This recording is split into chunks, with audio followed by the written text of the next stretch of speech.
Hey, greetings, everybody. Welcome to Conflict Radio. It is our third day in a row now. Holy crap. We are going to do 5 shows this week, if you can believe it. Really excited about that. This is the first week. We're actually going to put together 5 shows.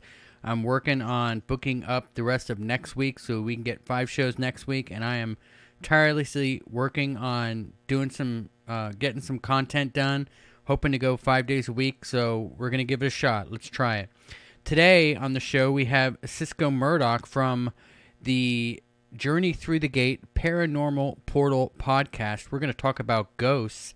Sysco Murdoch has always been multifaceted in her approach to life: a bartender, a floral designer, wire sculptor, jewelry designer, craftologist, business owner, soldier, empath, sensitive, and producer, host of Journey Through the Gate Paranormal Portal podcast.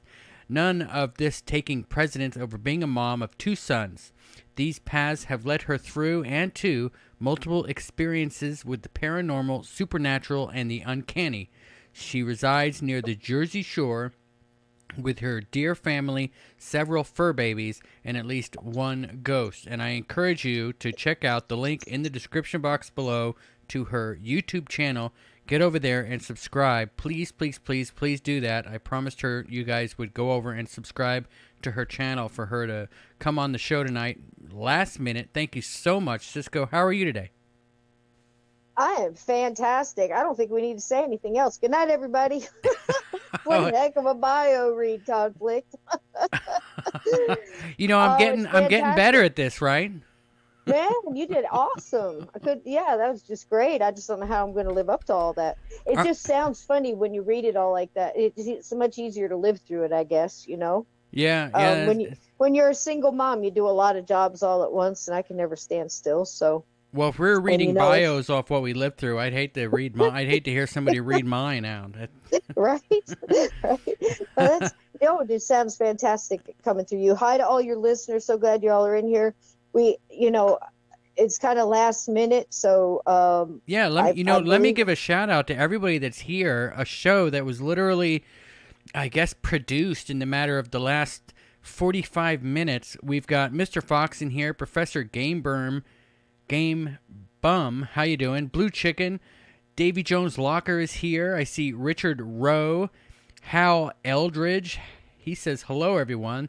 The Happy Plague Doctor, Akram Musa, Stacy Tillman Mask.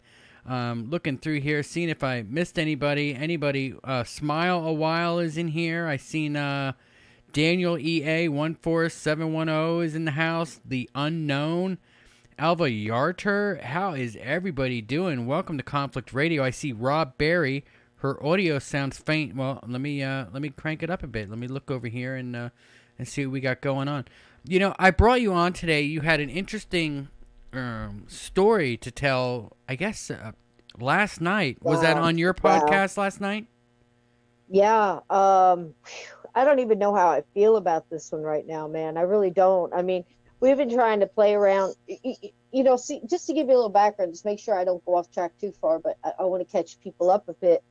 The thing is you could do this for, I'm going on, pushing 47 years interested in this and looking for answers and seeking things, and the bullseye keeps moving, and you think you got your handle on something and something else comes along, and another fact that, alters what you thought before, at least some, and shifts it and adds to it. And, it's such a mysterious, wonderful subject, the paranormal, supernatural, So, something happens. What I have learned, and I'm certainly not an expert, but what I have learned and what I'm leaning to believe now at this point in time, with that amount of looking around, is that energy is the thing. Everything, it seems to all be connected somehow. And I mean everything. Yeah. Whatever, if it's in existence, it's connected.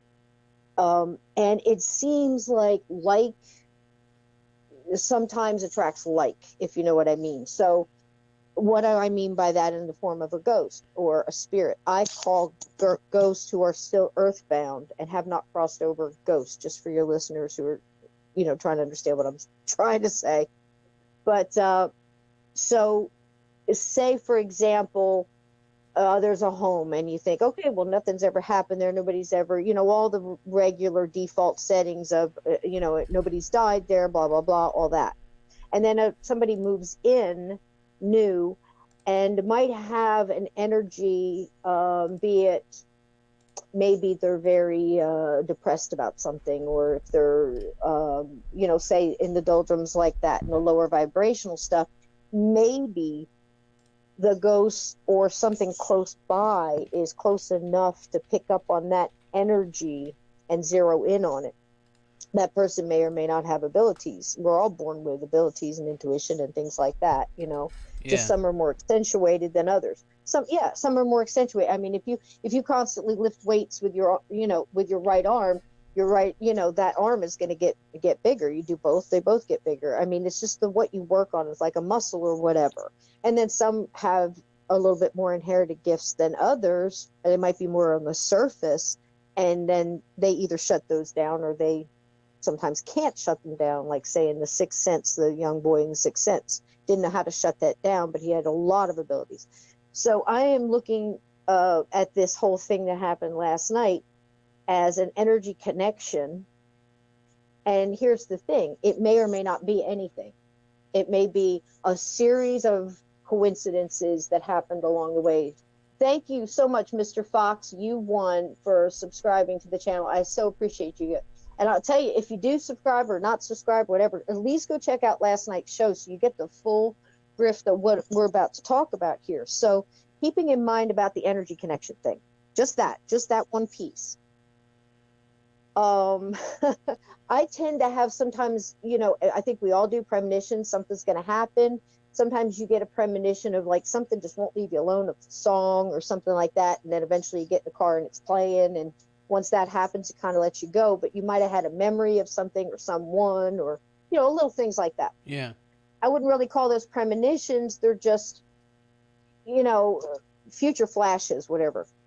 So I'm doing a Monday Madness every Monday with Steve Stockton, because Steve and I can sit down and I'll say, okay, we're going to talk about, voodoo or something, or monsters or cryptids or UFOs or whatever we're going to talk about.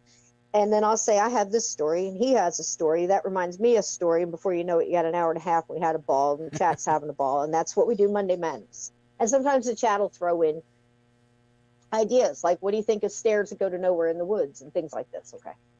So Saturday morning, I could not get the Titanic out of my head. And there wasn't anything on that was it was just, I'm in the shower, and it's, sometimes I'm thinking, okay, what shows do I have to do? Did I connect with this one? You know how it goes. All of a sudden, this Titanic thing won't leave me alone. And I'm like, okay, well, maybe we could do a little on the curses, and a little on the whole Jekyll Island thing and the connection that may be, and the bankers, and then do a little bit about the, the ghosts of the artifacts, and you know the deal, and ghosts that have been seen and stuff like that. And I always felt such a heartfelt, I think a lot of people do, it's such a wrenching subject that really pulls at the heartstrings. I mean, the stories that go with that is just, not to mention 1,500 dead, dying of an awful, going into 28-degree water, and, trying to swim for their lives, but they can't even feel the minute you hit that water. You don't have much of a chance. You don't have a lot of fighting chance there.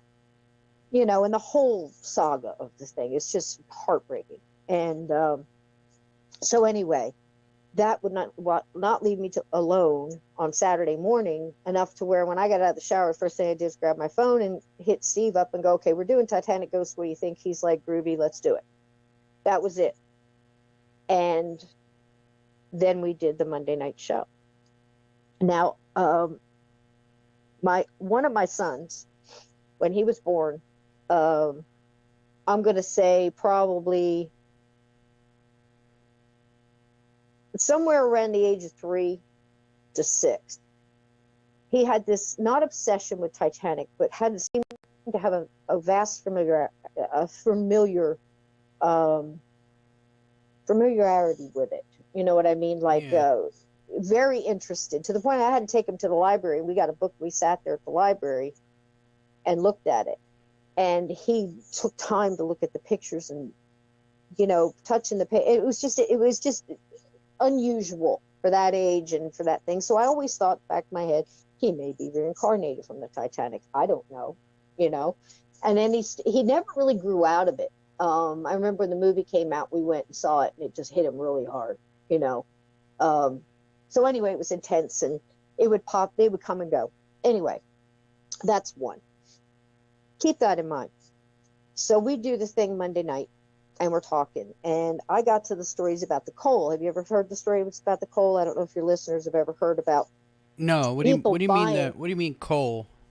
Like okay. Coal that you burn, people I guess. Yes, coal that you burn. Coal that you burn in a boiler to get a ship to go, because it's Titanic coal, and they seem to get an awful lot of that from the wreckage and things like that, and they sell it as souvenir. So I had heard the stories through the years of people who bought that coal and then started having problems, you know, at their house. Now they're getting, things are moving, they're hearing scratching on the walls, they're, you know, depending on where the coal was placed, it was enough for them to zero down to the point of most people send it back, kind of thing. Very much like the stories you hear about, oh, there's an island in Hawaii, I can't remember what it is, but you're warned, don't bring any rocks or artifacts from that island because it's cursed and you're going to have problems. We've all heard stories like this, you know, or somebody buys an antique and takes it back and says, you know, you can keep it, because things start happening and pictures start falling off the walls and the TV comes on by itself, and, you know, your kids are flying around the living room or whatever's happening, you know. Of course I joke, but, you know, I've had some people tell me that. But anyway, so they're buying the coal and they're having problems. And this one lady that really stuck in my head was, her and her daughter went, and they went to the, I think it was the one in Pigeon Forge, because there's a lot of museums. There's, I think, still a traveling museum maybe of the Titanic. I know it went through years ago. I don't know if it still does, but I know there's one at a large aquarium. I think it's in Georgia, and there's another one in Pigeon Forge, Tennessee. And of course, the largest one is in Las Vegas. Okay. So, and I hear they're wonderful. And in fact, my oldest son did go to one of those, and it hit him very profoundly, much more than I believe at that time he was 10 than it should have, you know, outside of being, you know, compassionate and everything else. There was more, there's a connection somehow. I can't explain it. So we're doing the show last night. I tell the story about the coal, where the lady bought a souvenir for herself and for her daughter. Her daughter left hers there by accident, and she put them both on a windowsill in her bedroom so she'd remember to give them to her, you know, to bring them to her the next day or whatever it was. She starts having problems. She hears scratching on the windows. She looks, nothing's there. All kinds of little things like that happen. I think a cold gust of, you know, wind that, you know, windows closed, that kind of stuff happens. And then finally, sometime during the night, she turns around, she looks, and outside of the window, with his hand on the window, is an older man with a beard and kind of like a pull-on hat, kind of like a floppy fishing hat, but she said it looked more like a work hat. I didn't see it, I don't know. But he also looked like he had something like coveralls or, you know, one of those old looking work, you know, attire, where he looked like he might have been a machinist or something like that. She had said worked in a garage, I believe was how she put it. And he was looking right at her and mouthing something she couldn't understand. And of course she screamed and left the room. And I believe the next night something similar happened again, and that made her think about the coal. And she came up with the idea that it could very well have been someone who was working on the Titanic with that coal and somehow attached to the coal. And she sent it back with a long letter describing basically what I just said. So I told that story, and other people in the chat came up with, you know, yes, they had heard this and, you know, blah, blah, blah, all the way through. So it was a really heartfelt episode through the whole thing. And somehow Steve Stockton came up with the idea that he was going to buy, he looked up on the eBay while we were having it. He said he was going to buy some coal from that and possibly some replicas of artifacts, he said.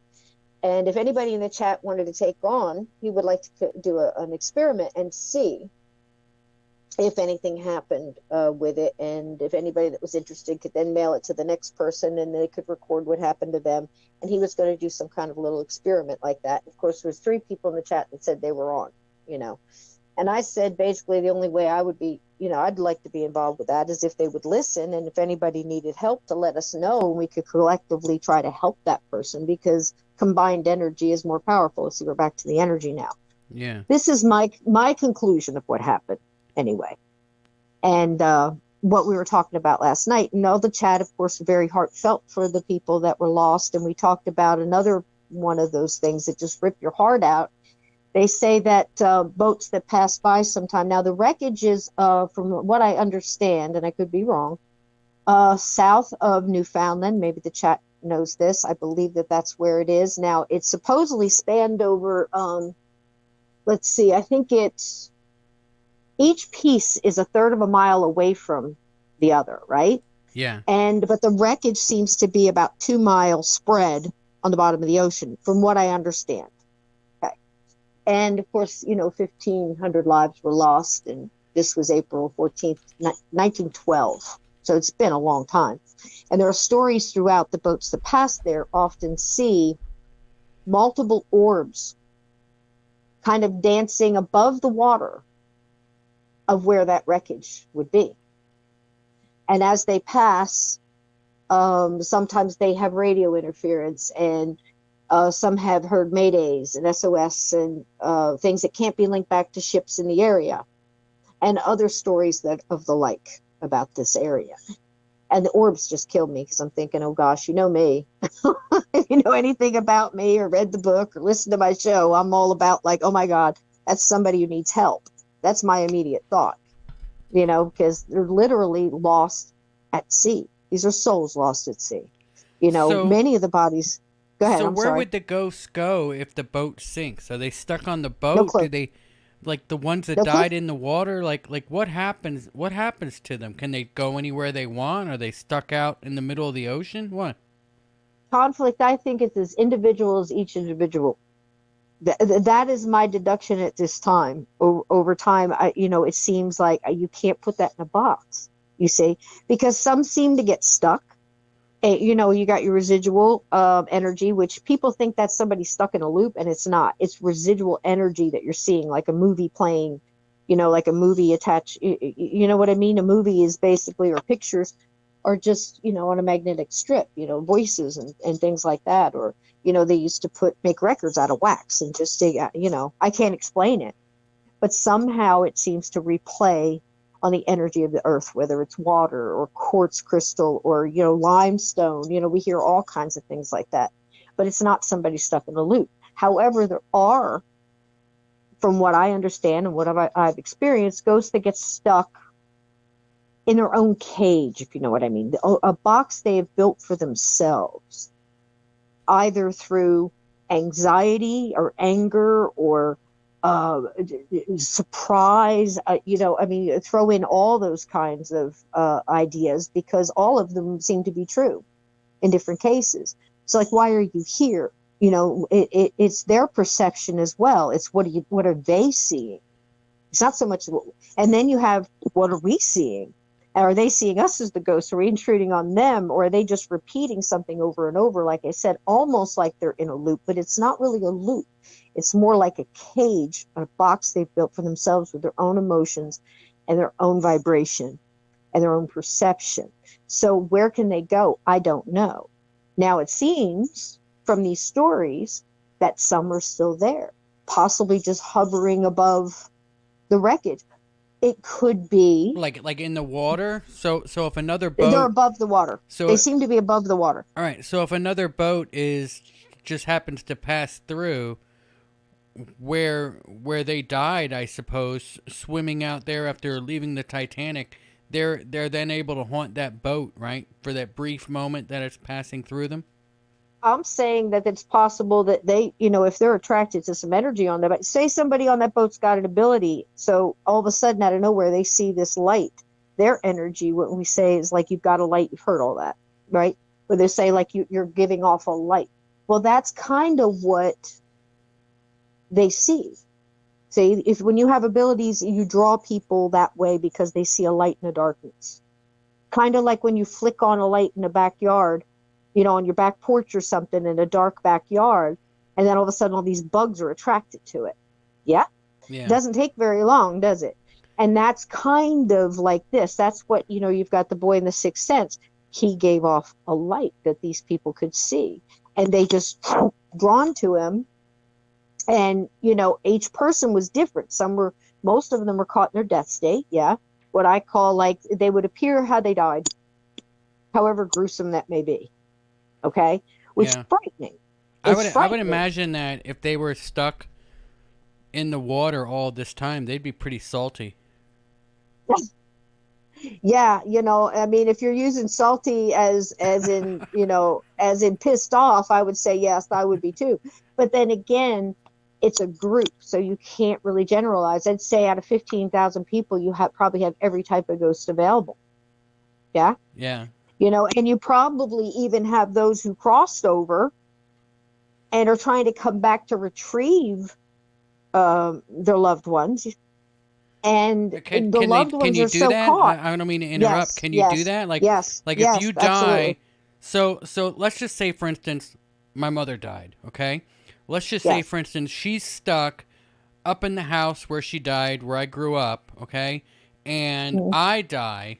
Could I then go back to that house and retrieve her and save her?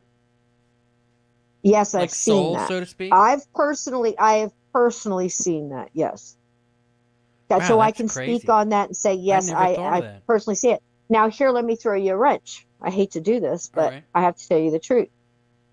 I have been on a case, several, but that kind of fit in this category. But this one particular one was like it was the backbreaker, because friends of mine were in there. They're trying to help the homeowner, yeah, because that's usually who calls.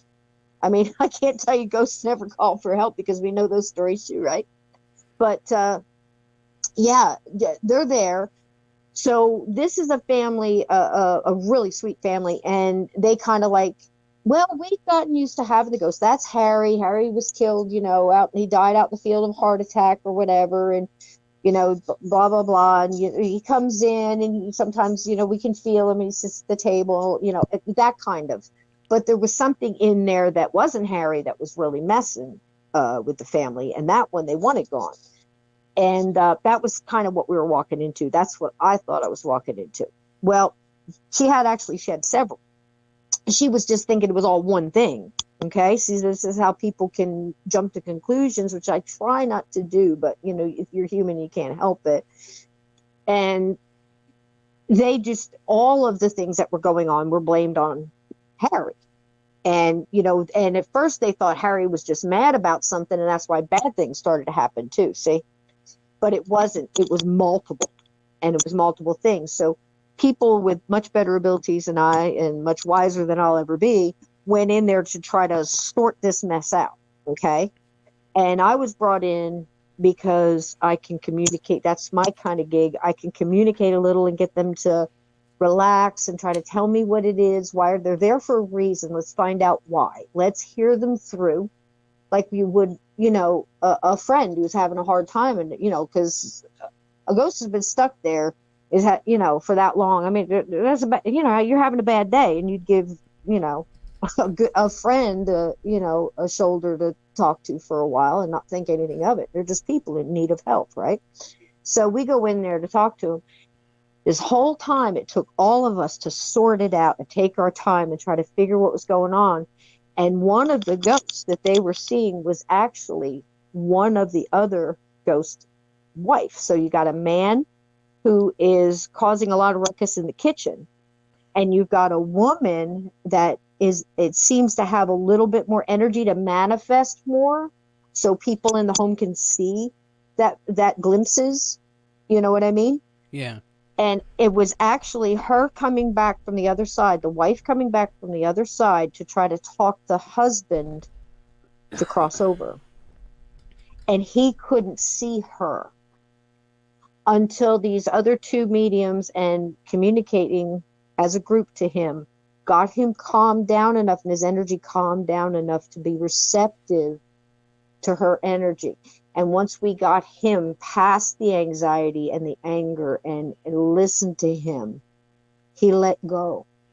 And he was able to remember what love felt like and was able to remember more. And the more he clicked into that, the more he could see her and the more he connected. And she eventually walked him across. And it was awesome. So, right. Yes, you can, but sometimes they can't hear you because they're stuck in that box. Does that make any sense? Yeah.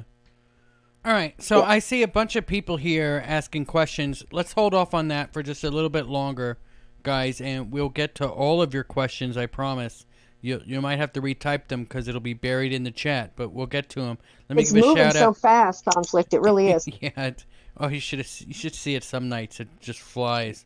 Right? Want to give a shout out to Pyramid 7. Good to see you. Johnny Pepperston.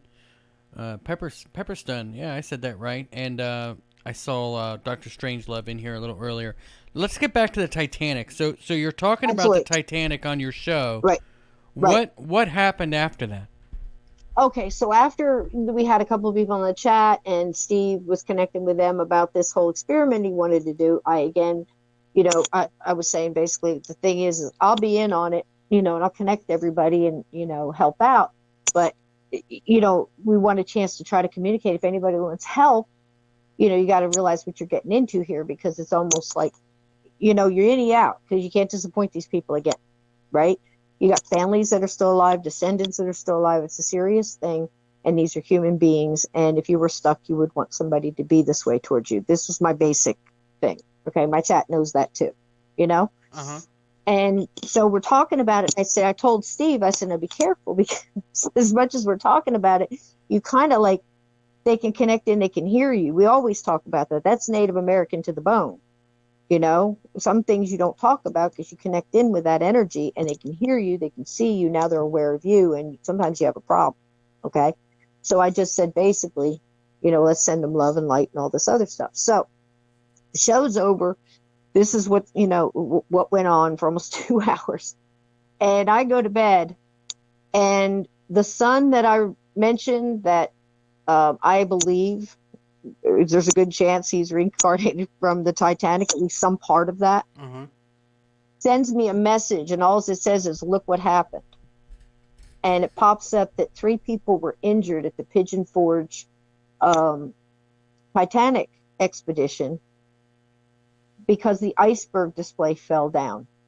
3 people, I think more people were injured than the 3, but 3 were sent to the hospital. And it happened during our show. Wow.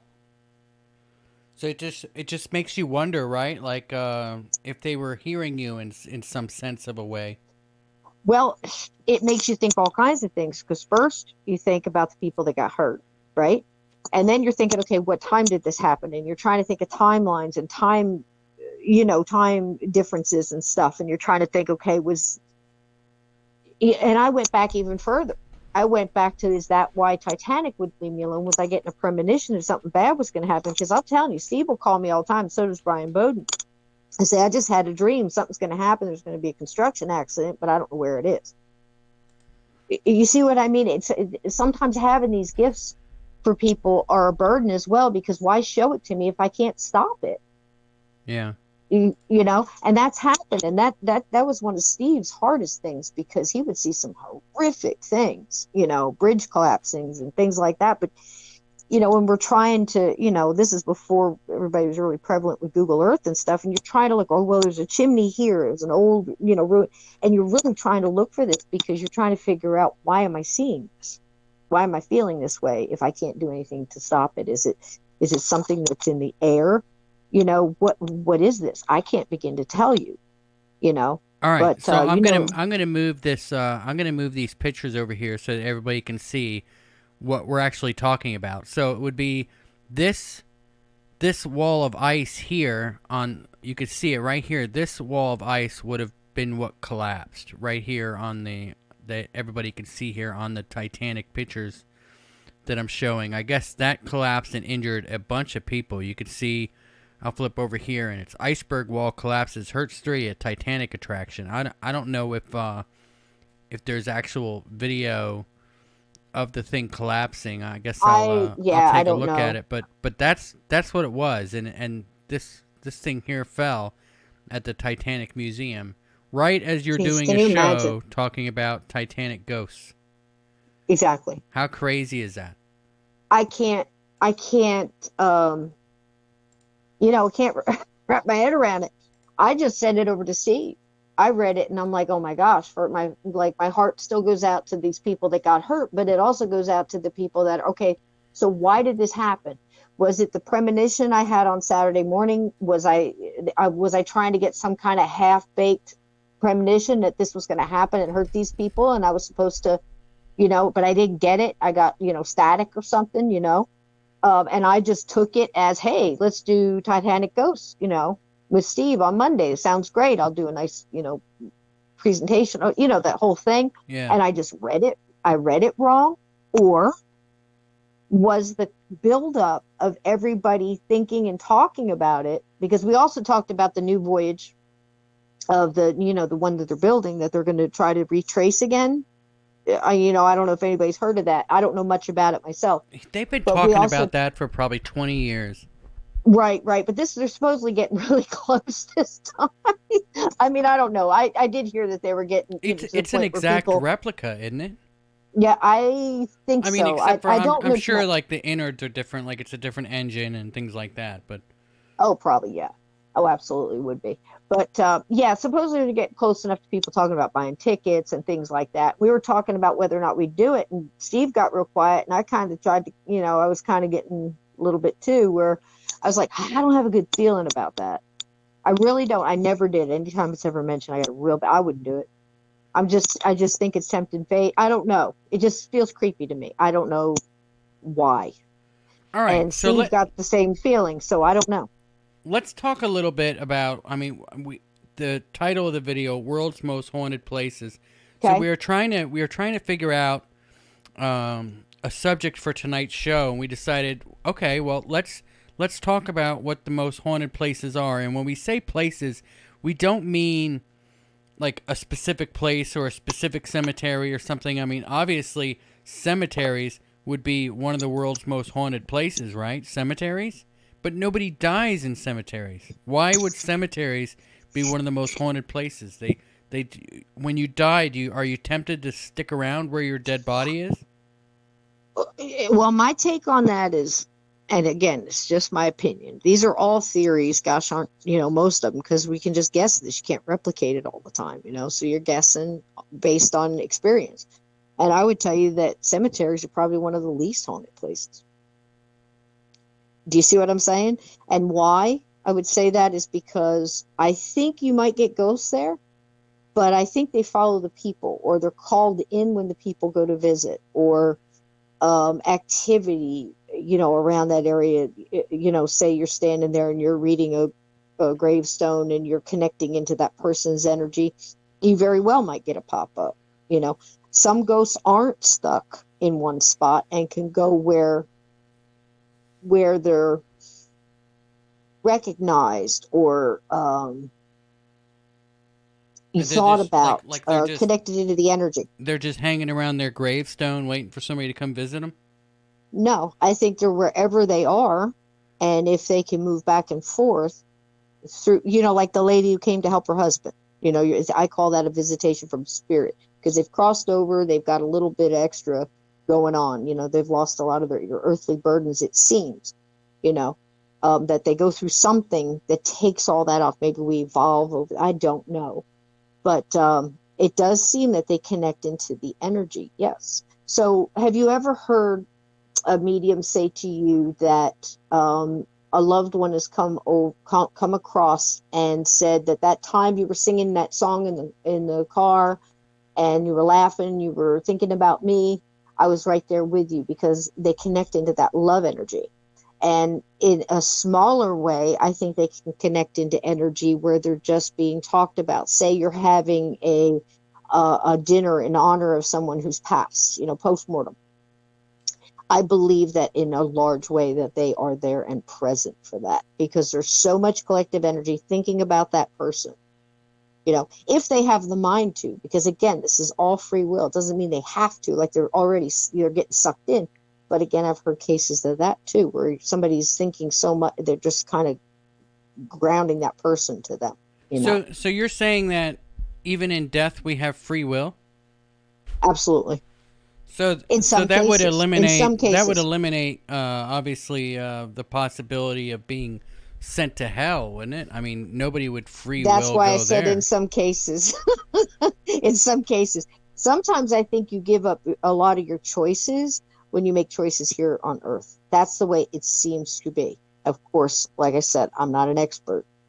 But when you start hearing so many stories from, I'm sorry, my mic got caught.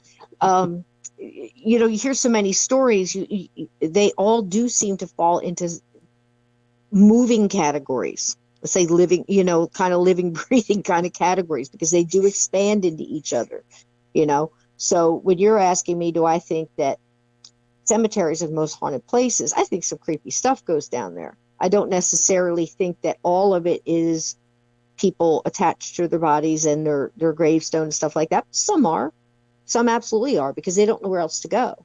Very much like, are all junkyards that house cars that caused accidents that may have had a fatality, or is every ghost attached to that car? Heck no, a very small percentage. And I don't think forever.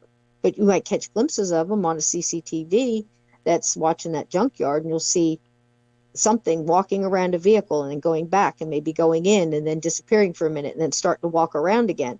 So is that a ghost that's attached to that car because it was an accident? Possibly. Does that mean they're always going to be stuck there? No. Sometimes they get it together and they go, oh, okay, a light. Or somebody comes over and tries to get them and they connect into that person and they pay attention. And some people say that might be their angel, their guardian angel, or their spirit guide. And some other people might say that's a part of them that's their higher self that comes back, that has more energy connected. And some people might say that it's a loved one. It might be all those things, But what I think is probably hanging more out at graveyards is lower vibrational things that may have never been human, that are feeding on that sorrow, that grief, that energy of those people that come and grieve. And that's what I've seen more of, just the same as in a battlefield. Yeah, you want to talk about a haunted place. Smile a while in the chat says maybe they are attracted to the sadness in cemeteries. Absolutely. The sadness, the grief, the depression, of course, because you get the same thing in a battlefield. We talk about a haunted place, any battlefield. And that's why when people say to me also, well, it's a brand new house.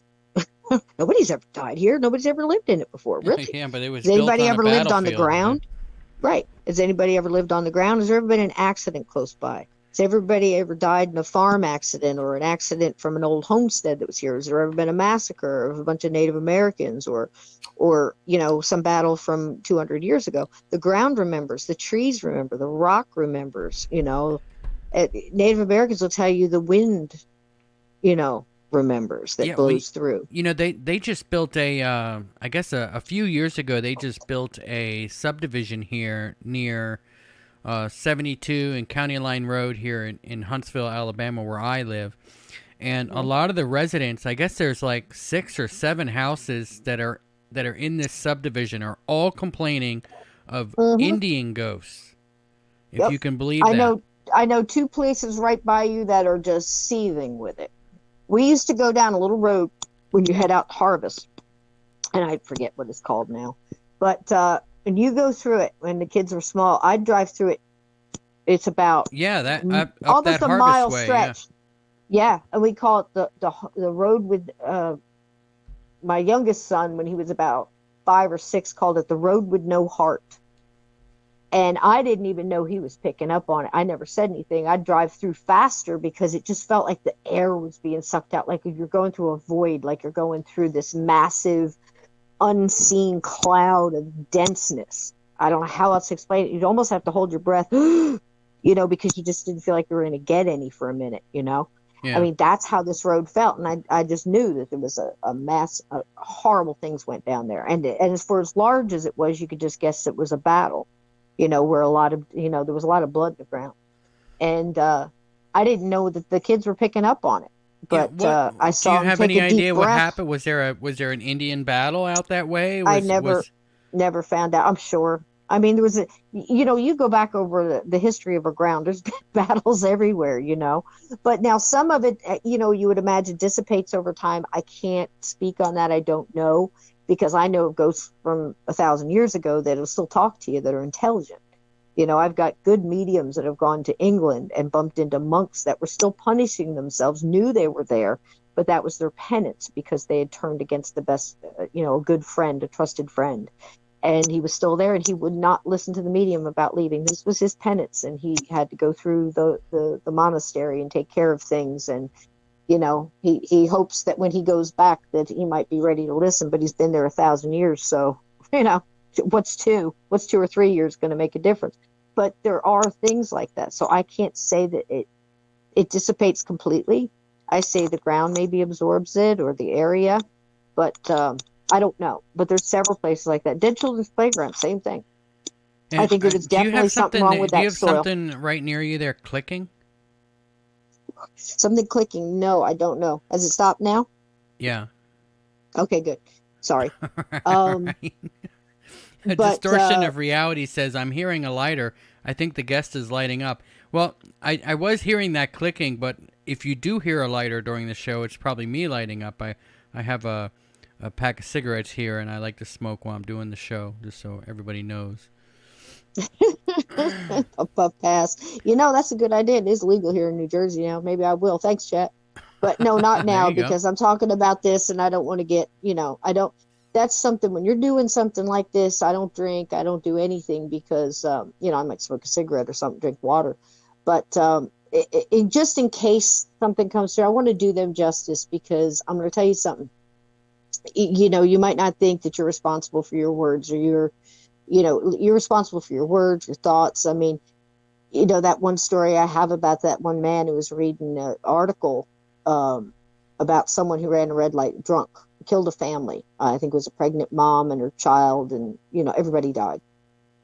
And he was so angry, and he's reading the guy's name out loud and telling his wife about it. And he was just, understandably as a dad, upset about this. Why does somebody be so irresponsible? And he's just doing things like this. Well, there's one of those energy connections I was talking about, because the man who was drinking and killed the family, his ghost was pretty much running around erratically, not realizing what had gone on. He went out in a state of total confusion, and so sudden, and being drunk, and God knows what he was going through, depression or anger, whatever it was he was going through. He went out very fragmented, let's put it that way. Uh-huh. And his energy was out there, and because this guy's reading his name out loud and in an angry tone and put a lot of energy into it, it connected in. And that ghost basically was stuck with that guy and attached himself to him. And he would wake up with hands around his throat, and he felt angry, couldn't see anything. And other times he'd see stuff flash by, but it was always very angry. And over time, through good mediums and good people that know what they're doing, helped him through that, and found out that basically he had cursed this guy with his words unintentionally and attached himself to him. And that's why the guy was so mad, because he wanted to go. So, as many stories as there is, as many individuals as it is, that's how many different kind of stories you're going to have, But, keep in mind, too, on these battlefields, there are entities who are never human.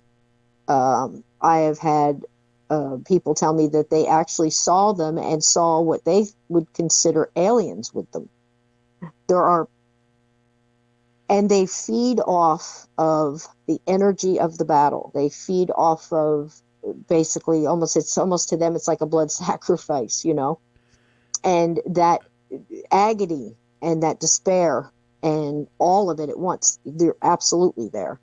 And they don't want you to help these poor people out of this. They want you to leave their buffet alone. And that actually goes on. Do you think that there's an entity that's like feeding on the souls of the lost? Yes. Probably more than one. Oh, more than they call them. Soul collectors, and are probably one of the scariest things out there. When and I'm not joking, I'm not saying this for the show or anything else. You can watch Okay. my show Yeah. and I'll tell you the same thing. They're probably one of the scariest things out there. There's some scary stuff out there. There's So stuff you what's a should not soul be messing. collector? Would that be like a Soul demon? coll- it could be.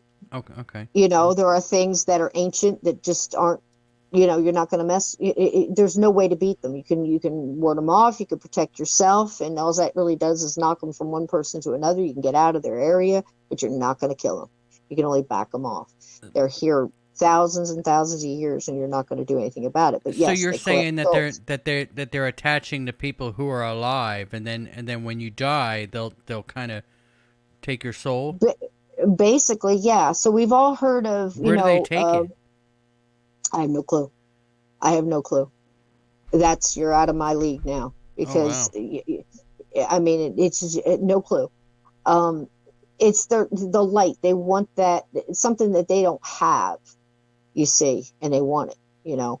And now you're getting into like stuff like what is a human being? You know, what is your light? What is your divine spark? What is your connection to source? See, you know, and they don't have that, so they crave it. And you know, it's like power. It's like, you know, so if you have something like that, and I mean, it's really creepy, but I've known people that have gone on cases that said, you know, we can get rid of, you know, Aunt Matt, you know, Fanny, and we can get rid of, you know, Harry that died in the field, but, you know, this one you're not going to beat. The best thing you can do is just leave and give it its territory. There shouldn't be anybody living here, you know. So that's kind of goes back to what you were talking too about the road with no heart, or, you know, Native Americans call it sour soil. It's actually in the book I'm doing now. I wrote, this is nonfiction that basically put a lot of real events together and how it could play out and how energy, you know, and light So over if dark. Yeah, if a soul eater or collector, a soul collector, right.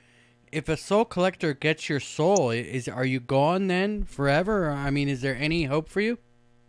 I I don't know. I That's got to be scary honest. I stuff, don't man. know. I wouldn't even venture a guess. It almost seems to me um, that the right people knowing about it could maybe, you know, I don't know. I wouldn't want to give up hope like that. It seems to me there's got to be an answer. I just don't have that book, you know? Yeah. And it just seems to me that from what I know, light beats dark every time. But how far is too far? I don't know. I do know that, you know, there have been more than one cases. I'd say off the top of my head, I could think of at least a dozen, maybe 15, where there was one of these things on the property. And usually it's very much like you said, there have, you know, a whole development will have problems. You know, it usually goes from place to place, you know, house to house or whatever. There's a good story based on that, on Bill Bean. It was on The Haunting. Bill Bean is one of the best spiritual warriors I've ever known, you know, and possibly he could answer that question. But he lived in a situation like that, and that's how he got how he is, because he lived in a development that was like that. Now, I wouldn't say it was a soul collector, but it was definitely trying to break souls, because it went from house to house and tried to destroy, you know, pit one against the other and break up the family and cause chaos. And, you know, like we said earlier, eating that fear, living on your, there's a word called loosh, Loosh. And if your listeners want to look that up, it explains a lot about entities that actually live on that fear energy, on your grief, on your stuff. We talked about it at the, you know, cemeteries and on battlefields. Yeah. Some of these are ancient, and, you know, if they're there, that whole property is gone. And Native Americans call that sour soil. Nothing living should be there, you Hmm. know? And a lot of times you'll see that, you know, dogs will act funny there or won't go near it. You don't have a lot of, you know, birds and squirrels and nature, you know, creatures like that, because they know to stay away. But people will force their way through that or not pay attention. And before you know it, there'll be problems, much like you mentioned with the, you know, they're seeing a lot of Native American spirits. There's a place up there when you go up to Harvest. I think it's Waltriana Road. And I remember when I was in the Army, that was all farmland. And then they made it hard on just passing along a farm nowadays, because estate taxes and things like that are so bad. It used to be you could just hand a farm off to a family, member, in your Yeah, will. And they put an now end to it's made that, it. didn't they? Yeah, they sure did. But and that's why a lot It's of all these right though. farms are If just you need to sell it, Bill Gates will buy it. exactly. But so that's why so many farms turn into to developments, And there's one up there that I went by and I said, I bet you every one of those houses has a complaint about something. Now, there's going to be one family in there that's just so, they might be so high vibrational, they're not even, affecting, these people. And they're going to say, we don't have any problems, but maybe they're so high vibrational or don't realize that they're putting off such a powerful, let's say, love light or a high vibrational feel to their energy that the thing doesn't even bother. It's got plenty of food over here. It doesn't have to fight for, say. Yeah. Now maybe if that was the last family on the block, they'd have a problem. I don't know. But I do know of plenty of people that have had these outrageous things happen in a house, and then they move out and leave it, and some poor schmuck comes and buys it and has no idea. And then some camera crew comes up after a book is written or something and asks them, I go, we haven't had any problems, Well, you have to look a little deeper. Maybe the thing left and followed the other family. Maybe it left and found something else, Let me give a shout out crazy. here to the Happy Plague Doctor. He says, I'm not into morbid negativity. Peace out, y'all. And, I totally get that. Not every show we do is going to be for everybody. I know you'll be back next show, and that's always cool. But some of these things, it's good to talk about and kind of get a little info on. I mean, if anything, nothing like a good scare, right? Well, that's true. There's so many different things to this. And, I'm not, I promise you I'm not being negative at all. If anything, I'm telling you that usually, light beats dark, but there's just some dark you shouldn't mess with. Yeah. Why go for a battle you don't have to wage? Soul collectors, though, I'm definitely gonna get somebody on that specializes in that, and and do a whole show on that. That's interesting. So we got a ton of people. Go ahead. We got a ton of people in here. I just want to give a shout out. Please subscribe to Journey Through the Gate Paranormal Portal Podcast, Blue Chicken. If you could post the link from the description in the chat room so everybody can go subscribe to Cisco's channel, that'd be great. I see we've got a ton of people in here and 29 likes. Hit that like button. It does help the channel, helps us grow and get better and better. We're working on doing 5 shows a week here, so let's get going on that. So in about 5 minutes, we're going to start taking listeners' questions. If you guys have any questions, please put it in the chat room on caps. We've got about 35 minutes left with Cisco before the show is over, and we'll move on till tomorrow. But do put the questions in caps, and we will get to them. Let me ask you this, Cisco. We talk about haunted places. I mean, we've talked about some good. I mean, you and I could talk probably for hours and hours and hours. But let me ask you this: what about playgrounds? Have you ever heard of Dead Children's Playground? Yeah, absolutely. It's there in Alabama. Yeah. And it's creepy. It's creepy. And I don't know why that was even built. From what I hear, they built it for the kids that got killed up there. And that's just creepy to start out with. Why would you do something like that? I could see a plaque. I could see, but I don't know. All right. So everybody listening, just so you know, they literally here in Huntsville, you can Google it, Dead Children's Playground. They literally built a playground at the center of the biggest cemetery in probably the second biggest city in the state. Mm-hmm. And it is haunted. And they don't even let people go there anymore. Well, not at nighttime anyway. You can go there during the day, but at nighttime you're not even allowed in there. They'll totally arrest you and take you out of there because so many people go up in there and get harassed by the children, the dead children. Can you tell us a little bit about playgrounds and maybe even more about this one? Wow, that's like heartbreaking, right? I mean, just right out of the, that's the stuff that gets me. I mean, I'm sorry for whoever left here for, because it was negative. I always try to tell you that light will beat the negative. The problem is that a lot of the negative comes from the indifference and the apathy of people, like we were talking about the Titanic people, and just trying so hard to understand that if it was your loved one, when you want somebody to help, right?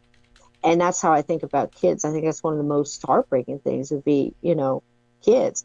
But also, if you think about it, that if they can come back and forth and, visit and leave, a lot of them aren't stuck. I know plenty of ghost kids that come back to help somebody or stop somebody from doing something or just say hello, and they're not stuck. So it's not necessary that all of them are stuck there, and then just playing on the swings and swing without anybody that you can see on them, and things like that happen. People get tugged and they can hear giggles, but it's always heartbreaking with kids, just like it is, let's say like the Vasilla axe murder house, that's the thing that breaks my heart. These kids are there. They need somebody to go in there and, love them over, I guess. But that's just sad to me. Yeah, Playgrounds. I mean, but it's for sure kids die real. too, Yeah. right? I mean, Yeah. Unfortunately, it happens. Not everybody gets to live to a ripe old age in this world, and That's true. and hopefully they get to.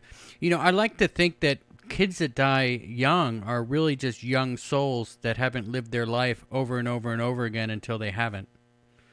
That's a good way of looking at it, and probably quite a bit true. In a lot of ways. I know that if you believe in the soul collective, like you have a soul group, I'm sure a lot of people have heard that. If you're on the other side and they kind of stick together and might reincarnate together, like you meet that good friend or something like that you just click. In some cases, it's said that those souls have lived other lives before together. Maybe we're brother and sister, or friends, or husband and wife, or work buddies, or whatever. And they would come to help. And sometimes it's, I've heard that sometimes the young ones come through because every time someone comes through, it's like the souls affect each other. We each affect each other and have this. There's a Native American saying about, throw a pebble in a lake and you see the ripples. Well, the ripples will continue on, until you basically can't see them anymore, and you don't know the effect that they have, but they still do. So, action reaction kind of thing. And when a soul comes through that young and leaves, it's basically they've chosen that because they had a couple of more things that they needed to do. They needed to go through stuff to elevate their vibration, or however you want to say it.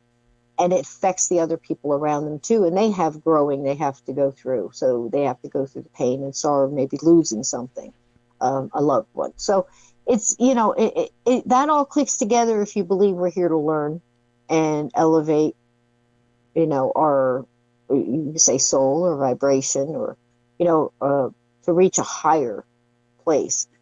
And that clicks true too if you know of, some that come back to help. Say someone that maybe accidentally hurt themselves, either through drugs or a reckless car, accidents, or taking chances for whatever reason, might see a loved one going through that, or somebody that they cared about, a friend, somebody they were connected with, and they come back from the other side to help them, maybe make it a little harder for them to take that drink or do whatever it is they're going to do. They move stuff around and try to get in your way and try to get your attention and say you need to stop this before it's too late. It's in many cases like that. So if we do get to go over there and come back and maybe do stuff like that to help a loved one, that's pretty darn cool. Yeah, one of these days I'm going to take my camera and phone down to the Dead Children's Playground guys and get some video and post it up on the channel just so you guys can see and check it out. All right, so we have some questions. I seen one earlier. I don't see here right now. So let me ask it. Can there be ghost monkeys? Okay. I've had this one a couple of times before, and I believe we were talking about ghost chickens. And if there are ghost chickens, why isn't KFC haunted? Why ghost chickens all over the time? So that's kind of a funny way of looking at it. If there was a ghost chicken, it would need to be blue first, right? Blue chicken. But I would say that if I had to venture, a guess on a theory on that, it would have to be that if you have a love connection, I don't care if it's with a rabbit, or a dog or a cat, or yeah. a crow or a horse or a cow. I think that love connection lasts, to me, I believe at this point in time that's the only thing that lasts forever. It's the strongest energy out there is your love connection. So yes, I believe that there could be ghost monkeys. If you had a ghost monkey and you were buddies with that monkey, yes, I do believe that monkey could come back. All right, Blue Chicken says in the chat here, you can get in trouble videotaping kids. Well, that's probably true, but let me tell you, this cemetery never has any kids in it.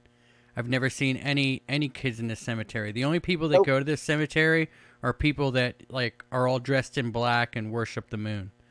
Those are the only people that are going to be there. It's really creepy. Kids do not go there. All right, so getting back on to, some of these questions here, Davy Jones Locker. I'm going to merge your question with Distortion of Reality, who also has a question right about the same, and it's, have you ever encountered a demonic force? Davy Jones says, and Distortion of Reality says, has any ghost attacked you and left a mark on your body? Okay, the first part was demonic force, so something evil or something actually, you would say? Have you ever encountered a demonic force? Yes. I would say yes to the first part. I would say no to the second. I've never been attacked physically. Okay, attacked no to the point of having. Nothing? Pardon me? No scratches or anything from an evil or from any kind of entity? No. All right. No, no, nothing like that. No. So what was your demonic force encounter? Can you tell us briefly about that? Okay. My husband brought an artifact. It was an old World War II rifle. And a World War II what? Rifle. Okay. A weapon. All right. Okay. And it was, the force on it was so strong that I felt it coming. And by the time he got in the driveway with it, he came in and I was just so like, what's coming? I was standing in the hallway when the front door opened and he pulls it out and I was like, okay. And I said nothing. I said, stand right there. I'm getting the sage. It was just too strong. Whatever was on that, it seemed to move around the house to the point of, I mean, I could kind of follow it. You felt it. You just didn't know what it was yet. And it wound up staying under the bed to the point of, he had a cat that always used to sleep under the bed at night and wouldn't do it anymore. That was the first thing I noticed. And then the cat started getting sick. And nobody could figure out what was wrong with it. No vets, multiple vet trips. Cat eventually died. Then it started on the next cat. By that point in time, I was honing in, and I brought in all the help I could, and that thing was just hard to get rid of.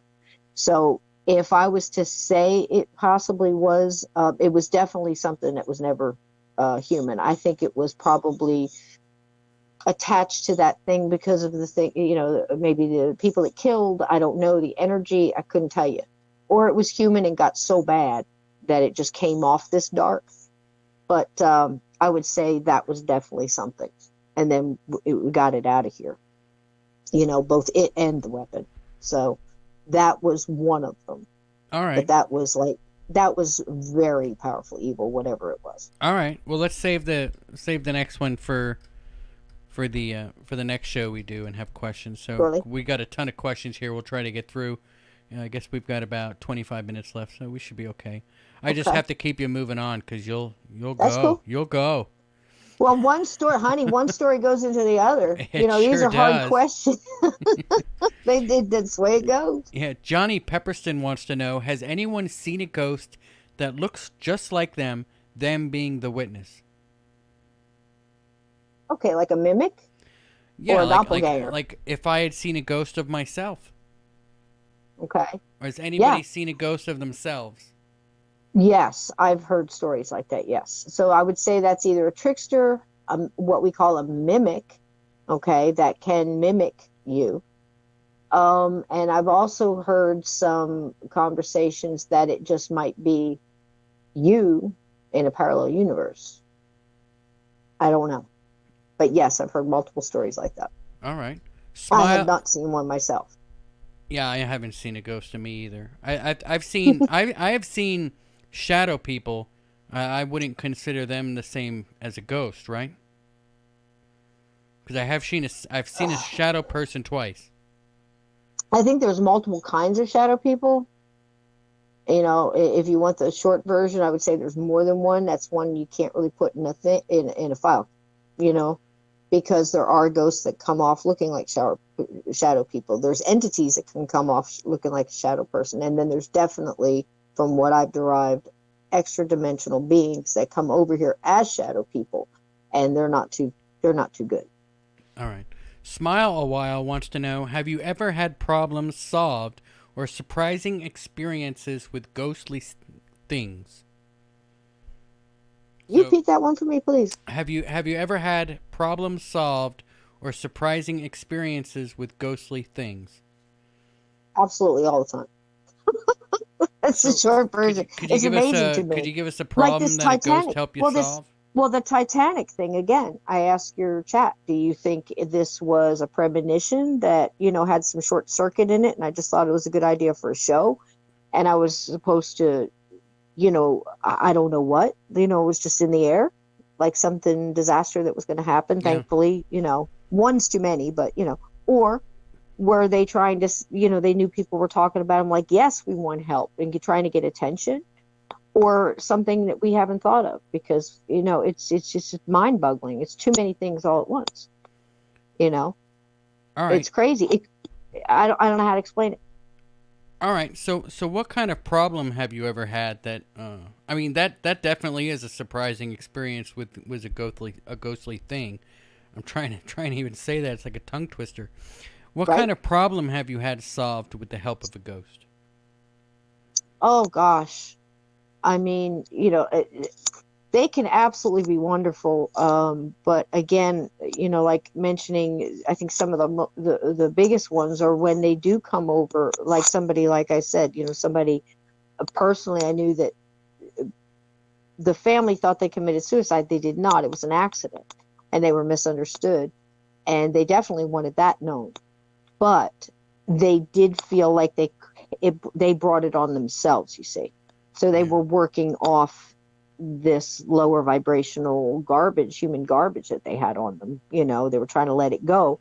And by coming over here and helping someone else stop from getting that far was actually helping both sides. I think that's a beautiful thing, because it's helping him and it's helping the other one. And by getting other people involved that could communicate that and unravel that and understand that, put that to the living human being, it made all the difference in the world to them. They eventually cleaned up their life and you know, now happy family and the whole thing that probably would have never happened if that ghost hadn't gotten involved. And that's a very cool part of this subject. Happens all the time. All right. Let's see here. I hit the button and then I lost my spot. Okay. Why do people see ghosts more at night? I think it has something to do with the energy of both that clicking's parties. Happening again. I just wanted to let you know. Oh, sorry, man. I think it has something to do with the energy of both parties. Maybe the one, you know, being at night, you know, especially if you're asleep. They said there's a part of sleep where you're so close to being, you know, almost in their realm. And, you know, maybe we could just see them better. I don't know, because I know a lot of daytime ghost stuff too. But if you're talking about visitation ones, usually ones from the other side that are coming back to, like, give you a message, like, say, somebody that just passed. Have you ever heard those stories where somebody just passed, but, you know, somebody sister in Chicago saw him, and the mom in Detroit, whatever, all over the place saw him, you know, the day he died or the night after, just to come by and say, we call those goodbye visits, you know. I don't know. It just has something to do with the energy of both people involved, and maybe they can get more, maybe there's more lights on at night and they can draw energy from that. Yeah. I don't, you know, it's just guesses. All right. Smile a while. I see here, where is Dead Children's Playground? It is in Huntsville, Alabama. If you just Google Dead Children's Playground, it'll probably come up. It's in Huntsville, Alabama. Slim Tin Skin wants to know, welcome to the chat, Slim. Good to have you here. I live in the forest in a wood shack. Can I summon a force verbally or with a flashlight? Can you summon a what? A force. A force? Yeah. Sure you could. It's like it's intent. Like people say, well, Ouija boards and this and that. You can make a Ouija board on your, on the floor in your kitchen with a Sharpie and a glass, It has to do with intent. So summoning with a flashlight, if that's kind of leaning towards, like they see my light, that's not going to do anything. If you had a light, you'd probably, emanating from yourself, they would see that on their own, if that's what you mean. But, yeah, sure. Summoning, that's something, yeah, it's something I don't recommend because you don't know what you're going to get. There's not a lot of high vibrational beings walking around in the forest waiting for you to turn on your flashlight. Yeah, and I see he's asking, can I summon a force verbally or with a flashlight? How would you summon something with a flashlight? Could you accidentally summon something with a flashlight? Like, does a flashlight have anything to do with? Verbally, yes. That's why they're called spells and, casting and, you're summoning different things. I've never heard a story where that turned out good, though. Yeah, no, neither have I. You know what I'm saying? That movie doesn't end well. Right? No, especially you're out there in the forest by yourself, you better have more than a flashlight. Maybe some super soaker full of holy water, maybe. All right, so I'm going to say good morning to Sapphire Elf. Welcome to the show. Good to see you here. Let's see here. What do soul collectors need the soul for? That's Akram Musa wants to know. Just venturing a guess here because I have no idea, but the one I would lean on would probably be it's something they don't have. If you were never human, if you're not divine to begin with, if you're not connected with the source, what Native Americans would call the creator, or that whatever that light source is for you, they don't have that. You talk about the soulless, you say it all the time. You see it in their eyes, right? The eyes are the mirrors to the soul. Yeah. So they talk about clones, wouldn't have a soul, and you could tell by looking in their eyes. But we don't know that for sure, right? No, I've never met. I don't know. I've never met one, but they say, I'm not, a scientist. I'm certainly not an expert. I'm just saying that if they were ancient and they don't have that divine spark, if they don't have a soul, that they would want them. Maybe it's something to do with, getting one over on, if you believe in God, the whole idea that things were cast down and cast out, people were, that they were jealous of human beings because they had that soul. You're getting biblical and ancient, but they're ancient. So I don't have a clue. Yeah. I just know it's something that, when you have a medium or you have a group go through that really know what they're doing and they tell you that, if you die here, he's got you. Why would you stay? So I don't understand that, but weakens you over time. We hear that all the time with entities that will weaken, people over time, and until they get you. Why they do it, I don't know. Power. Yeah, that soul collector story just scares the crap out of me. I've definitely got to do a show about that. I'll be sitting here the whole time, nervous. What power and control? Yeah. Davy but, Jones. That's it. Davy Jones Locker wants to know: have you had any Fae encounters?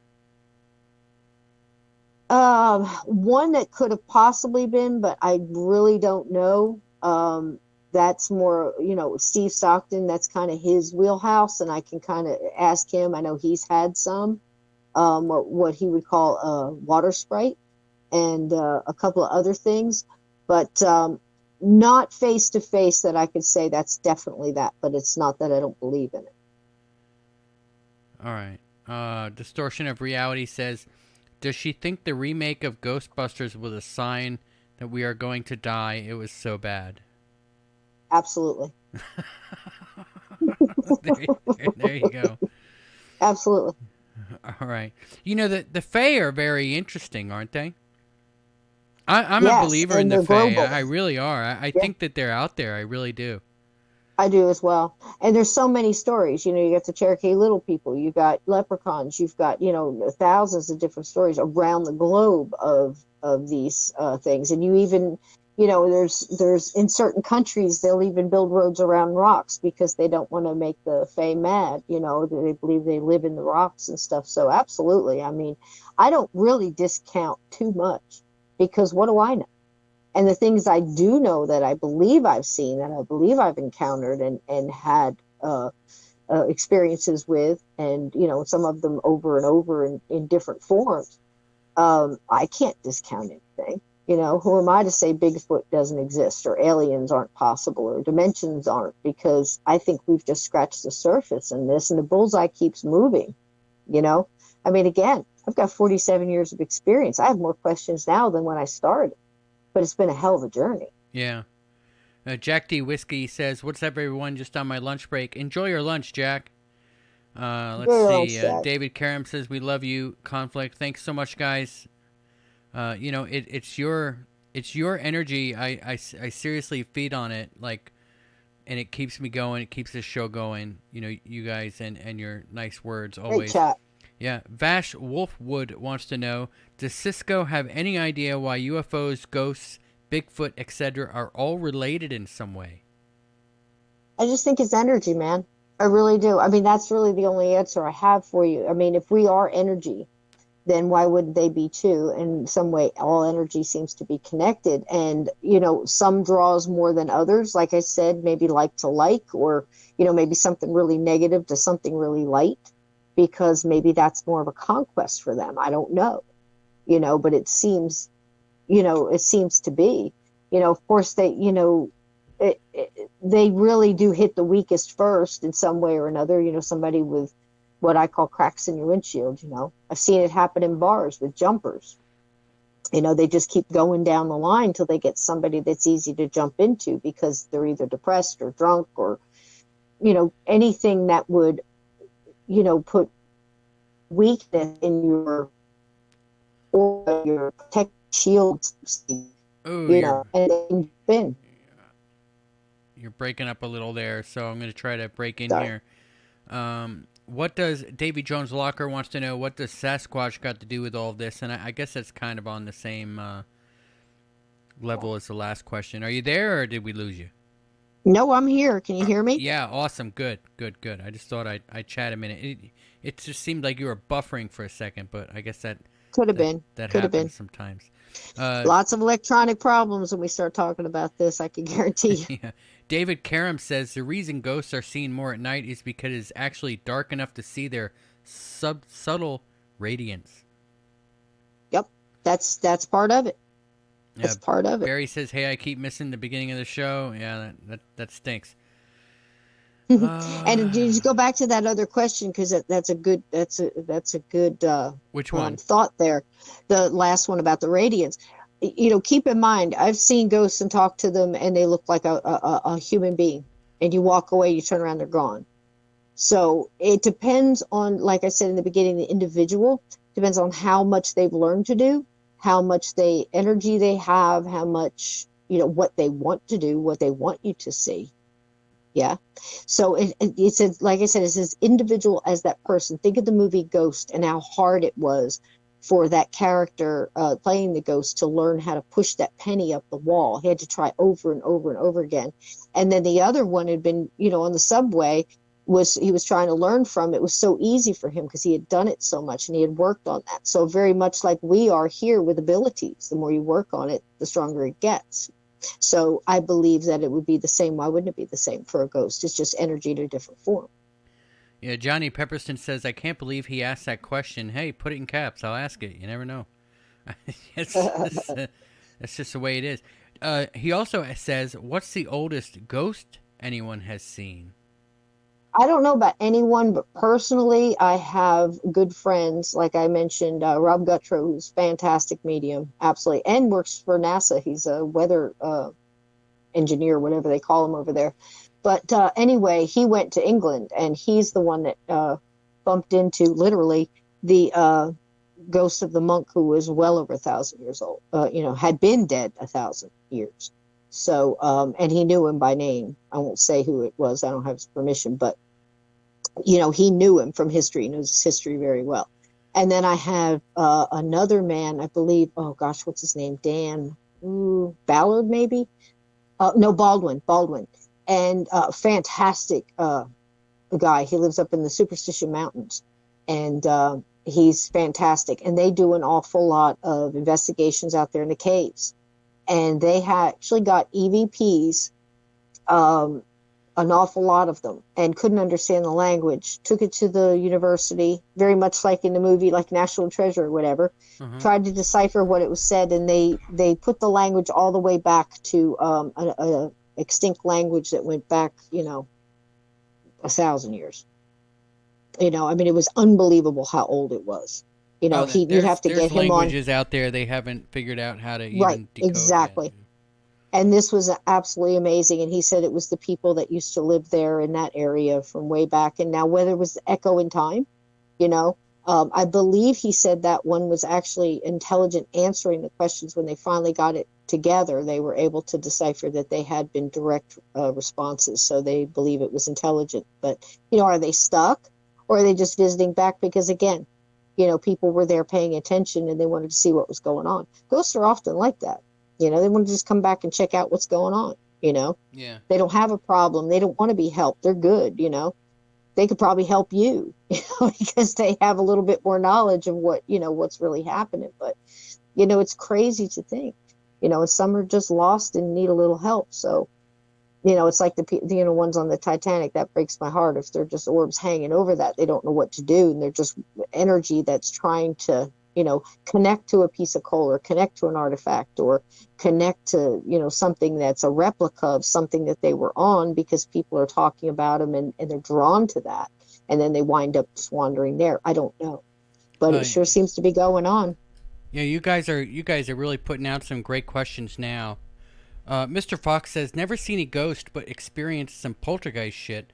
Now, so let me ask you this. If that's a good point to make, right? You can live in a house where dishes are getting stacked up on your counter, or doors are being opened and closed, and chairs are getting stacked up. That's sort of poltergeist experience. But is it a ghost doing that you're just not able to see, or could it be something else? It could definitely be something else. Is it PK? Is somebody in the house have abilities that are being suppressed, and that energy is going to find a way out? So when they get upset or they get anxiety, things start flying around. That's absolutely happened. Is a polter, and I've also heard of that kind of energy can build up and actually become its own thing, and that's just crazy. What do you do with that? Yeah. So, and actually that energy starts to develop into something and becomes whatever, yeah. So there's a lot of things that could be going on there, and you could just have a ghost that wants attention, so, and that's all it knows how to do, and knock on a wall. That's all it can do. And it takes a while for that energy to build up. So that might be also your answer of why things happen at night so much. You got more lights on, you got more energy going, you got more, whatever's in that area. Maybe it's because, the shower's running, and that's why people see them. Yeah, well, not only that, but your mind is a little bit more calmer too. Like during the day, you're working, you're doing things, you're cleaning the kitchen, making dinner, whatever. Your mind's not at rest, right? Whereas if you're just chilling on your couch watching TV or something, or listening to conflict radio, it's more apt to experience something. Now, Davy Jones wants to know, how can you get rid of a sinister force in your house? And before you answer that, I wanted to ask you, we did a show with Donna Frankart not too long ago. She was a coroner, and she's having a lot of problems with the ghosts of dead people that she's toe tagged, I guess. And I sent her to you. Did you ever contact her? Did you ever get in touch with her? Yes, I have. All right. So we'll leave that at that. And can you tell us, because Davy Jones wants to know, how do you get rid of a sinister force in your house? Well, first you have to figure out, what's going on, what you're dealing with, so you know what tools to use. You know what I mean? You wouldn't fix a Mercedes-Benz with an egg beater. You got to use the right tools. So if you can figure out what you're dealing with, who you're dealing with, Is it a ghost that's just so confused and aggravated that is coming off that way, and that's what you're getting? So that's why I think it's important not only to have like a good paranormal team with the right intent, and each person has their own knowledge, whether it be tech or whatever investigative abilities or whatever they bring to the table there. But it's also important to have somebody, at least, and more than one, with abilities, because feeling and the things you get with those gifts, along with tech and recordings, EVPs, and things like that, laser grids and stuff. It's really a team effort, in a lot of cases. If you're by yourself and you've got nothing else, to do, you've got your own filters, you've got your own, things that you have, or you wouldn't be picking up stuff at all. Now, is it just a ghost that's learned that when it startles you, they get that rush of adrenaline and that fear and a little bit of that energy, and that gives them energy, and that's the way why they're doing it? They really have no evil intent towards you. They just, when you're startled and you're scared, you give off a burst of energy, and they might be doing it just for that, or they could need want attention, and when they knock on the wall, you pay attention, and they're trying to get through to you that they need help, or they want you off their couch, or why are you in their house, or whatever it is that's theirs. But see, it takes that whole thing to try to unravel that, try to understand what's going on. And once you know what's going on, then you know how to deal with it. So that would be a multitude of answers there. If you're dealing with something evil, use very good. All right. So the first thing you got to do is figure out what it is. So how would you be able to figure out what it is? Like I said, it's investigation, or I've known people that are able to do it over the phone. Wow. It depends on their stuff. They can pull it. I know people like that. They're amazing. When people contact me, I kind of know which way to send them, and then it's up to them after that. But, if you're going in and you're doing something like that, you can cleanse a house by people there's so many different ways, and the old ways are usually the best. You got salt. It's all intent and your faith in what you're doing. If you don't believe in what you're doing, you might as well just throw a slipper at it, because it's going to do no good. So it really begins with you. Yeah. And the energy that you have. Were you able to help? Exactly. Were you able to help Donna out at all? Yes. Okay. Yes, we are on it. All right. Awesome. We are on it. All right, so we'll leave it at that. That's between. I basically just told her they're seeing your light, and you can either show them, you can either do this yourself, or you can show them somebody else who's got a brighter light, and then they can take it from there. But again, she's got, that's up to her. You're still currently working on it. It's a work in progress. It's good. That's gonna be a hard one. Yeah, it'd be great. It can get done. Well, I would imagine she has a lot of issues. It'd be great to get the two of you on together at some point in the future. That'd be a lot of fun. No, sure, I'm willing. Absolutely, we could talk about this and the problem that she's had. So Benny Boy wants to know, what is the best way to communicate with spirits to get a response? Okay, again, that's going to start with you, and that's going to start with that spirit and what you're talking to. Because again, I would never tell anybody to go out there willy-nilly and start communicating, because again, depending on you, the state of mind you're in, what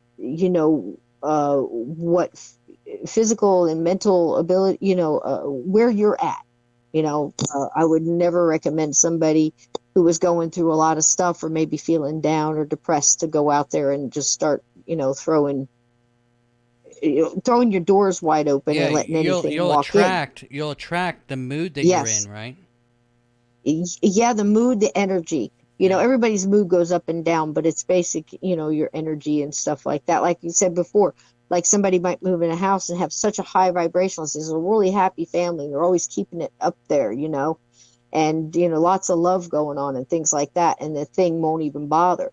But in some cases that can draw other stuff, because that's a challenge. So, there's no pat black and white answers here. Anybody that says they can give you a black and white definite answer in this subject, it says they're an expert, you got to kind of, you might be an expert on a piece of this. Like, say somebody is an expert on UFOs or Bigfoot, encounters, or, ghosts and, whatever. And that's great. You might be really good at tech. You might be really good at communication. but that's why I said it really takes a village sometimes. Real quick story. I know you're running out of time, but this explains a lot of it.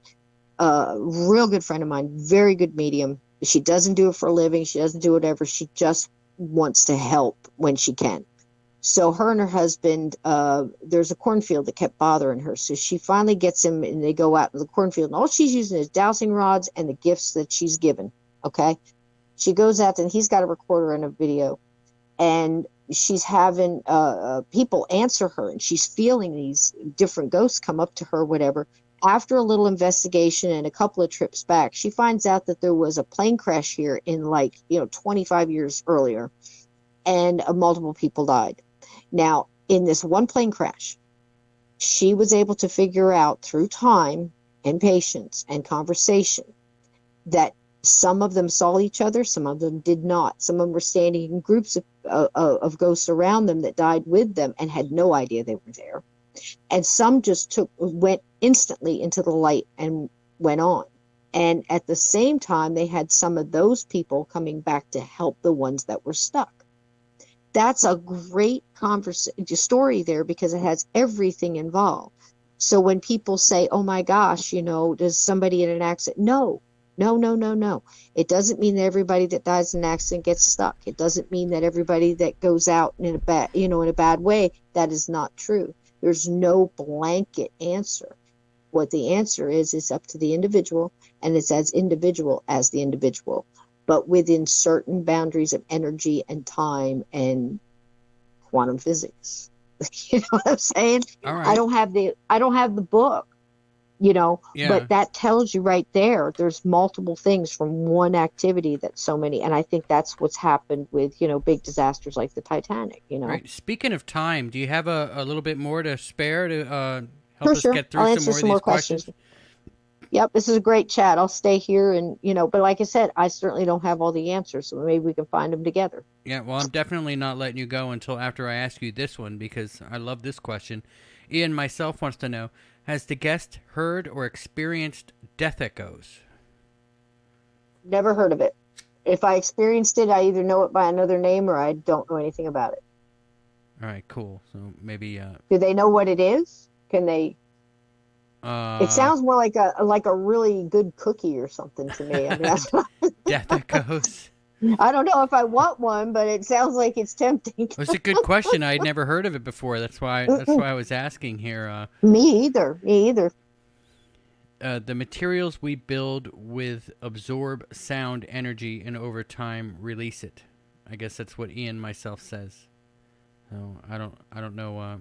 Sapphire Elf says, I've seen a death echo when my father died. The whole family would see him at different times walking up the drive to his workshop. Looked 100% real and not ghostly. I'd run up there, but nothing. Yep. So happens all the time. All right, Bash so, Wolf. Yeah. Oh, go ahead. Well, I was going to say, I love how she called that a death echo. I love that phrase because in some cases, that's what it is. It may not been him, like we spoke in the beginning, it could just be a replay in time. Like he did it so much and his energy was so maybe for him excited to go to that workshop, or that was something that he was like, he's done with his day or whatever it is. It was an emotional cool thing for him. He felt good about it, or whatever energy he was feeling was enough to make an imprint there. Or, that was him repeating something, and walking through, but it doesn't mean he's stuck. I don't ever want anybody to feel like, because they see somebody that they're stuck and they haven't crossed over, because most of them have, and they're just coming back to reassure you or, let you know they're okay. That's the most of the spirits, what the dead are dying to tell us, in my experience, has been they're fine and they want you to be fine and they want you to go on with your life and be happy and not, waste time, grieving or being hurt over them. They want you, when you think of them, to be happy. And that's most of the time, and it's usually encouraging things too. Like, you're doing great. I'm so proud of you. I love you. I'm fine. Yeah. That's probably 90%. I'd say high 90%. of when they can come back and tell us things. That's what the message is, or where the insurance papers is, or whatever. All right. They don't ever seem to be mad that you found a new love or you got remarried, or they don't. It doesn't seem like that's part of their gig. The love is, and the continuation of that love is the number one message. All right. Forever Conscious Research Channel says, hello, Michael, Cisco, and chat. Hope we are all doing well. Vash Wolfwood says, is there evidence that ghosts have a concept of time, or are they at its mercy like the living? Thank you for answering my previous question. So do they experience time? I would say time is so different for them. It's like it's not a relative thing whatsoever. To the ones that have crossed over and come back and said things about it. It's like a blink. It's like we're all a blink in time. The ones that are here seem to be stuck in a different kind of time, and I think that's, again, as unique to that ghost as whatever it is they're going through, whether they're stuck in that box we talked about that they built for themselves, like a cage almost, like they can only go so far, they're stuck there. And that includes the ones that seem to be able to go from place to place and stuff like that. I don't think time means anything. I think time is something that we kind of invented, if that makes any sense. Okay. All right. And I'm looking. And it could be linear too. It could be multiple times going on at once. That's when you start getting into like the Tesla and the dimensions and things like that. I mean, I don't know that there's any pat answers on that one, but it's a great question. Yeah, Sapphire Elf says 100% to the speaker. I also think it could be people's brains adjusting to loss, our own mental trauma, and the brain trying to mask it. Good point. Absolutely. Absolutely. All right. I would agree with that 100%. All right. So let me ask you this. Do you know who Corn Pop is? Yes. Who's Corn Pop? And I did read that he's living in somebody's head rent free. Yeah. And now he's in mine. Thank you very much. Yeah. But yeah, that's funny. We ask We ask every guest at the end of the show if they know who Corn Pop is. That's always the last question that we ask. I heard he was a very tough dude. Yeah. Yeah, buddy. That's what we heard and too. I believe that as much as what I at least heard that he was once an 18-wheeler or truck driver. From somebody who drove trucks for the United States Army, I can guarantee you that's not true. Yeah. Now, you and I have talked about this before in the past. Can we just let's tell everybody, because it's actually pretty awesome. You were in the what year were you in the Army? When did you sign up? I went in 82. I was out by 86. All right, and so the job that you actually was my got, commander-in-chief. You had a job driving trucks, and you had to fight for that job, right? Darn Skippy. Because they wouldn't let women drive trucks. Right, it was a combat MOS. And when I first went in to see my recruiter, I had just spent 7 months being trained by 7 airborne rangers in Fort Stewart, Georgia. Long story. Nothing paranormal, but there was some supernatural things going on, I can assure you. But so when I went and sat in front of the recruiter, I said I want to be an 11 Bravo, and eventually I want to go airborne and be an airborne ranger. And he didn't flinch, but he said that's a combat MOS and you can't do that. And then I wound up getting a combat MOS as a truck driver, and I didn't understand why you couldn't do that.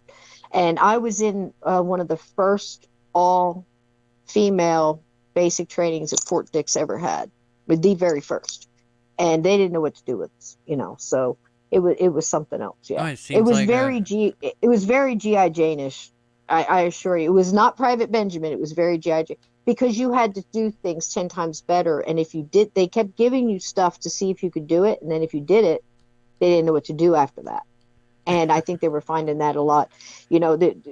There's a lot to be said for the intestinal fortitude of a human being when they want to do something, Oh, yeah, and that's the truth.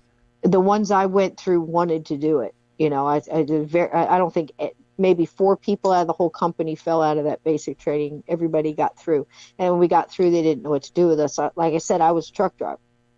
And, we got called up for Grenada and, things like that. It gets very real.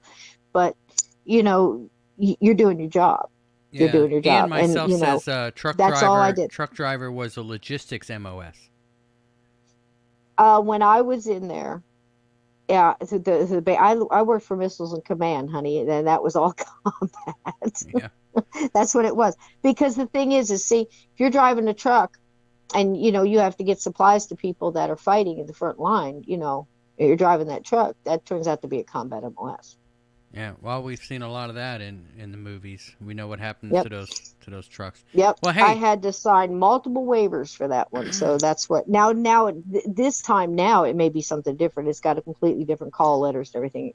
Back when I was, it was 64 Charlie, but it's different now. I think it's something Mike. Well, there you go. Do you ever have I guess reunions with your old I guess mates that you were stationed with, that you did stuff with? Yeah, I've kept in contact with some. Some are no longer with us, but yeah, absolutely. It was a wonderful time. It was, and truck. I love driving the truck and everything else, but I can tell you that that son of a gun never did. But and it's just a feeling, But you get a lot of feelings about that. None of them are too good. All right. Well, that's it. We're out of time, Cisco. That wasn't too bad, right. Was it? It just flew right on by. I tell you, I get the best questions from these guys. And I'm so sorry that I go on to tell stories, but if you listen to it, you think about this. Native Americans, number one, one of the highest things you can get right under medicine man and things like that is storyteller. And when you tell a story, there are multiple layers, especially in a paranormal story. I could tell you a story and go, yeah, I saw a ghost who walked through the living room and I went and had a sandwich. Not very scary. You don't get the whole thing. You don't get to see what the person saw, and some of them take long. But if you listen, you will find out there's multiple things in there to answer your question, and a lot of times, ultimately, your perception of the story, your perception of your experience is going to belong to you. So you want to get as much of that detail as you can, because it might help you in the future if you have your own experience. All right. Why don't you tell everybody where they can find you? Absolutely. I am on Journey Through the Gate, Paranormal Portal podcast. You'll recognize my logo by Little Crispy, our little mascot on the cover there. If you're interested at all in what's going on with this Titanic thing, I assure you it's going to be held in the utmost respect for all the humans and individuals involved. But it seems like, it's going to go some places we're going to try to see what happens. It's going to be a global investigation and multiple people involved. If you want to be involved with that, get in there. It was last night's Monday Madness. I know there's a link here somewhere. I can give you another one. Or just hit my little logo here. It'll take you right there.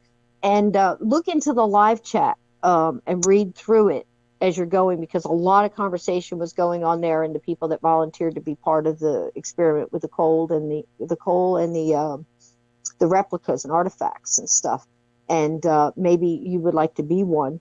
Like to get a lot of people's energy on that. We're going to need people to be able to hold back some of this ugly stuff that doesn't want, Yeah. Trust me.